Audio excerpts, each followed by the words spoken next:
Jo tinc un company de feina que sempre fa comentaris homòfobs, critica la ploma d'altres companys, i inclús m'ha fet comentaris que m'incomoden, ja que jo soc gay, però no tinc la necessitat de dir-ho, i això a mi em fa sentir força malament.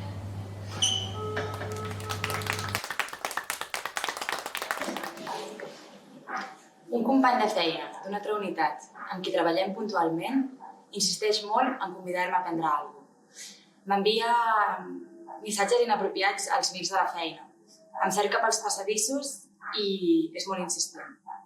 I no em fa sentir gaire còmode en aquest ambient.